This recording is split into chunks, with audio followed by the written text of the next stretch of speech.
ایک اللہ والا مست ملنگ بابا کہیں جا رہا تھا۔ دوپہر کا وقت تھا، جاتے جاتے نیند کا غلبہ آنے لگا۔ راستے میں ایک درخت آیا، ٹھنڈی ٹھنڈی ہوا چل رہی تھی۔ بزرگ درخت کے نیچے کچھ دیر کے لیے سو گیا۔ جب سویا، آنکھ لگی، نیند آئی، خواب میں اسی درخت نے اس بزرگ سے مخاطب ہو کر کہا، بابا جی اگر آپ میرے جیسے بن جاتے تو کیا ہی بات ہوتی۔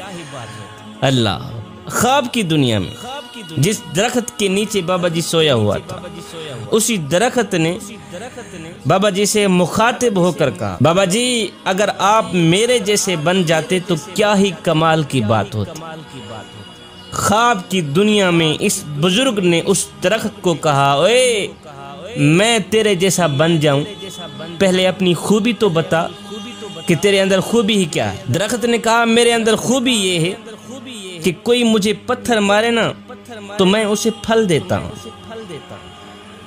میرے اندر خوبی یہ ہے کہ اگر کوئی مجھے پتھر مارے تو میں اسے پھل دیتا ہوں، اس لیے تو بھی میرے جیسا بن جا تاکہ تو بھی مخلوق خدا کو فائدہ دے سکے، نفع دے سکے۔ یہ سن کر بزرگ بڑا حیران ہوا۔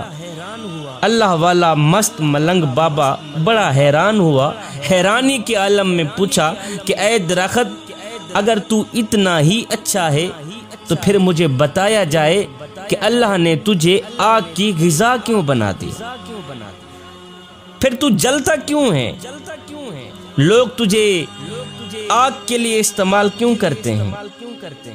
تیرے اندر اگر اتنا ہی کمال ہے تو پھر مجھے بتا کہ اللہ نے تجھے آگ کی غذا کیوں بنا دیا۔ یہ سن کر درخت نے جواب دیا، بزرگو میرے اندر خوبی کے ساتھ ساتھ ایک بہت بڑی خامی ہے، جس خامی نے میری خوبی کا ستیہ ناز کیا ہوا، جس خامی نے میری خوبی پر پانی پھیرا ہوا، اور اللہ تعالیٰ کو میری یہ خامی اتنی ناپسند ہے، اتنی ناپسند ہے کہ اللہ نے مجھے آگ کی غذا بنا دی۔ بزرگ نے پوچھا، وہ کون سی خامی ہے؟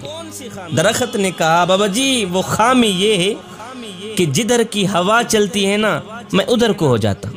اللہ، بابا جی خامی یہ ہے کہ جدھر کی ہوا چلتی ہے نا میں ادھر ہی کو ہو جاتا ہوں۔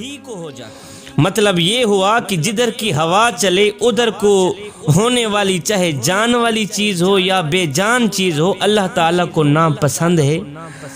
اللہ تعالیٰ اسے جہنم کا ایندھن بنا دیتا ہے، جہنم میں ڈال دیتا ہے۔ جوانوں، ہماری صورتحال بھی اسی درخت سے ملتی جلتی ہے۔ ہم بھی کچھ ایسا ہی کر رہے ہیں کہ جدھر کی ہوا چلتی ہے ہم ادھر کو ہی ہو جاتے ہیں۔ ہم نام لیتے ہیں حسین کا، نقل کرتے ہیں یزید کی۔ ہمارے اوپر کوئی بھی شخص 10 منٹ لگا دے ہم اسی کے ہو جاتے ہیں۔ مسجد میں نماز پڑھنے کے لیے بھی چلے جاتے ہیں، پھر کسی کے کہنے پر کنجر خانے میں بھی چلے جاتے ہیں۔ ادھر کو بھی پورے ہیں، ادھر کو بھی پورے ہیں، جدھر کی ہوا چلے ہم ادھر کو ہی ہو جاتے ہیں۔ ہمارا تن مسجد میں ہوتا ہے، من یاروں کے پاس ہوتا ہے، کھڑے نماز میں ہوتے ہیں، ہماری یادیں دوستوں کے پاس ہوتی ہیں، ہمارا سر سجدے میں ہوتا ہے، ہماری سوچیں کاروبار کی طرف ہوتی ہیں۔ جوانوں، نماز میں بھی خالص بن جاؤ، رب کے عشق میں بھی خالص بن جاؤ۔ ادھر سے حضرت رابعہ بصری آ رہی تھی، ادھر سے ایک نوجوان جا رہا تھا۔ جب ایک دوسرے کے قریب آئے تو نوجوان نے کہا، رابعہ بصری میں تجھ سے بڑی محبت کرتا ہوں، تجھ سے بڑا عشق کرتا ہوں۔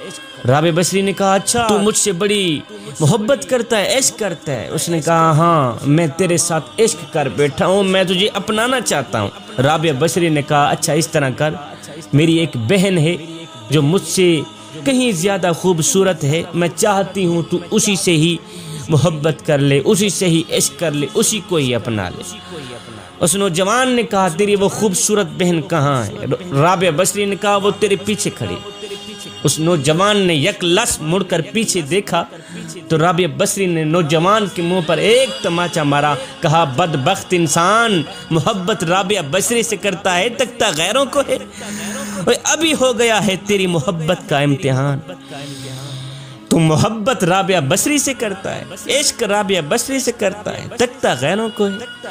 اس نوجوان نے اپنے سر میں خاک ڈالی، پیٹا، سر پیٹ کر کہا کہ میں نے دنیا میں سے کسی عورت کے ساتھ محبت کا دعویٰ کیا، جب مڑ کر پیچھے دیکھا تو میرے منہ پر ایک تماچا لگا۔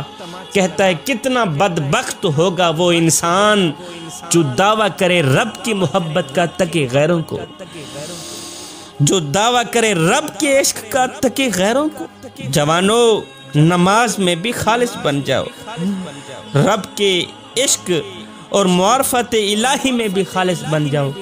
جب تم نماز میں، عشق میں، معرفت الہی میں خالص بن گئے تو پھر ایک لمحہ وہ بھی آنے والا ہے کہ اللہ خود فرمائے گا، وہ میرے بندے تو میرا ذکر زمین پہ بیٹھ کے کر، میں تیرا ذکر عرش بری پہ بیٹھ کے کرتا۔ تو میرا ذکر گنہگاروں کی صف میں بیٹھ کے کرے گا، بدکاروں کی صف میں بیٹھ کے کرے گا۔ جب میں تیرا ذکر کروں گا تو گنہگاروں کی صف میں بیٹھ کے نہیں کروں گا، بلکہ معصوم فرشتوں کی صف میں۔ جدھر کی ہوا چلے ادھر کو نہ ہو جایا کریں جوانو، ایک اللہ کے بن جاؤ، ایک اللہ کے بن جاؤ۔ جب تم ایک اللہ کے بن گئے پھر دنیا میں بھی کامیاب بن جاؤ گے، آخرت میں بھی کامیاب بن جاؤ گے۔ میرا اللہ قرآن کے اندر ارشاد فرماتا ہے، یا ایھا الذین آمنوا ادخلوا فی السلم کافہ، اے ایمان والو پورے کے پورے اسلام میں داخل ہو جاؤ، پورے کے پورے مکمل طور پر اسلام کے اندر داخل ہو جاؤ، یعنی آدھے تیتر اور آدھے بٹیر بن کر نہ رہو۔ اگر کردار یہی ہوا تو پھر مثال وہی ہوگی کہ دھوبی کا کتا، نہ گھر کا نہ گھاٹ کا۔